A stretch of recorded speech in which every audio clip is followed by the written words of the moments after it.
because I finally did, for some of you that may have missed it, I did the Cujo molding earlier, and I'm eager to take this thing apart.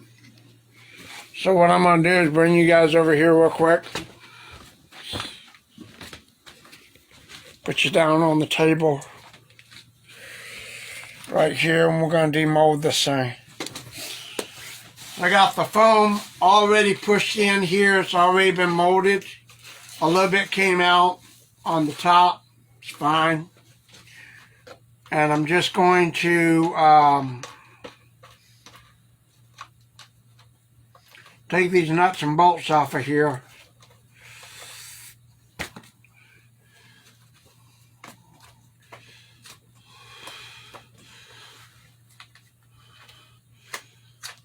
Been a couple hours, I think, so it's been a while. We'll see how this looks. I know this rigid foam that I was using is just expanding foam. It's probably not the best to use for this, but it was a test to see if this would indeed work.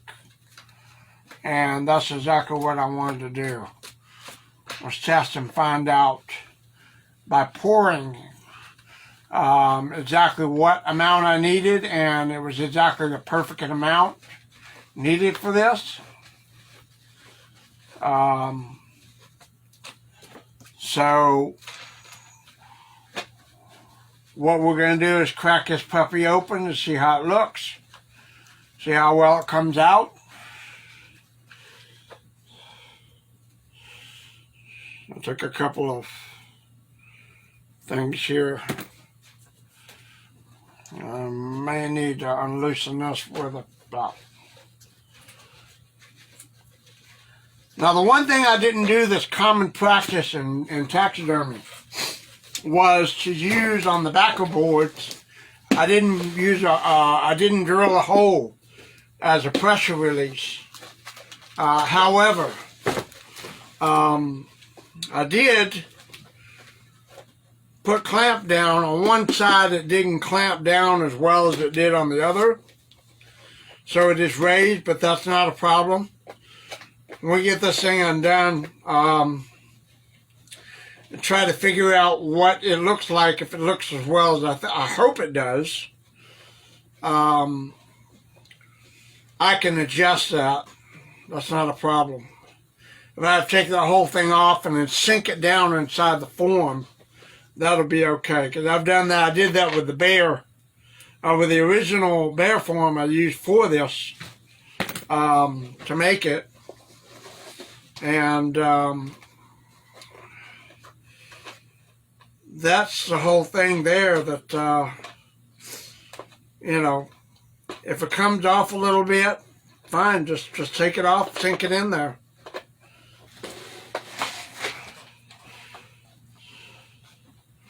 And this form is completely cured, so far as I know, because the heat's gone from it. So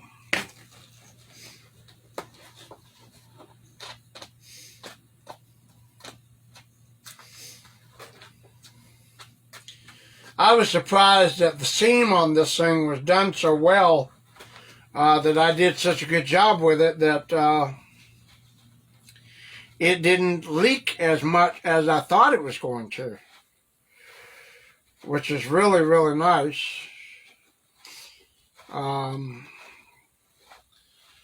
Just had one part of it leak on me in the top of it where the foam was poured, but that's a pressure release, which is normal.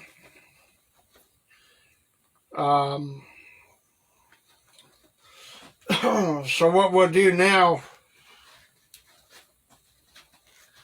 get these bolts out of here.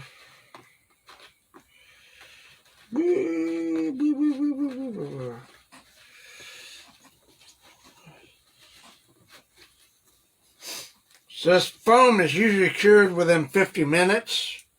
after being poured. This is pretty quick curing stuff. So we're going to see how this turns out. And even if it is, for first form, not 100% perfect, it's fine. What we've done is we found out that the form itself, oh my goodness, wing nut. Oh well, there it is on the floor. We found out that the fiberglass mold holds really well under pressure, so I did that well.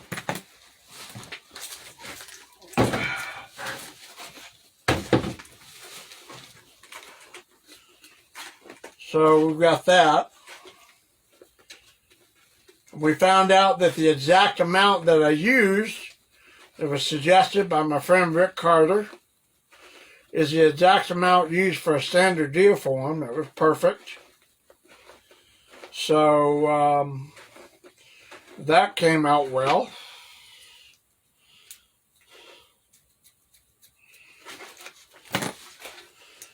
And we are now going to do the unveiling, because not only did I wax this down with floor wax, I also used PVA spray.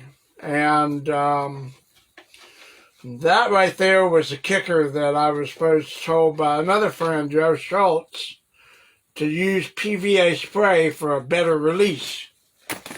And okay, so I went ahead and did that. And we're about to see how well this turns out. Tomorrow I will be doing another pouring, but the pouring that I will do tomorrow will be more of a, okay, let's get serious. You know we tested it, so now we just do the same thing and apply more pressure to it to get it to conform all the way around the form. And got one bolt left. And so it gets all the nooks and crannies, definitions, the whole kit and caboodle. This test form may be usable. I still have to figure out the skin patterns and the furs and that type of thing. I've got samples that I can use, but I haven't invested any money on rolls of fur because I still have to find the right, I've got the right colors. I just have to do the test pattern layout. Okay, so here we go.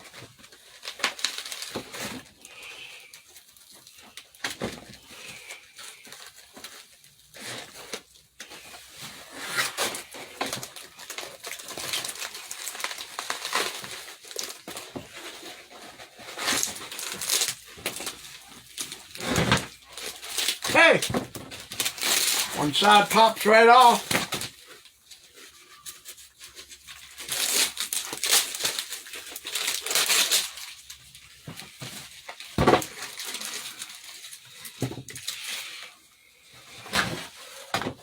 So far so good. We got that green shit on here. A little bit of lapse of skin on this side right here, but no problem. We will do this again on this side and release it.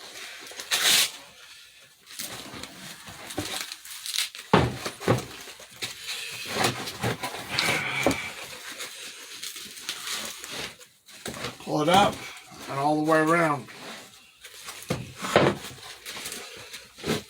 Ooh.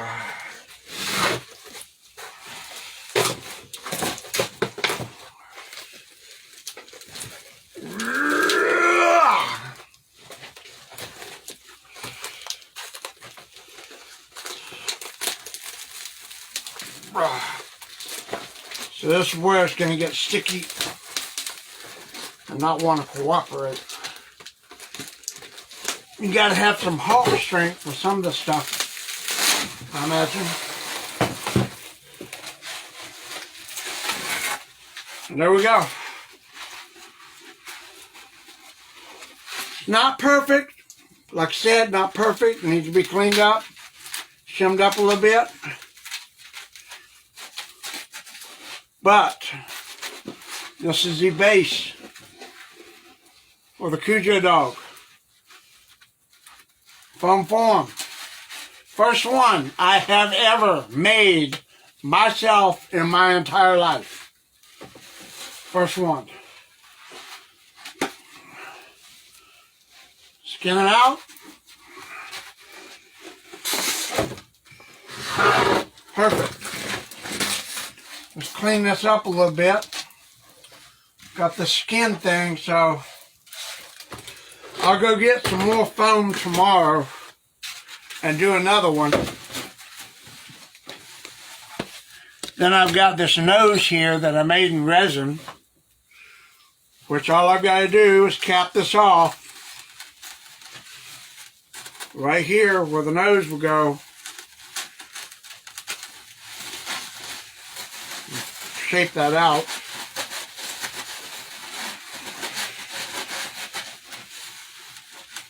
Nose will go right on the end there.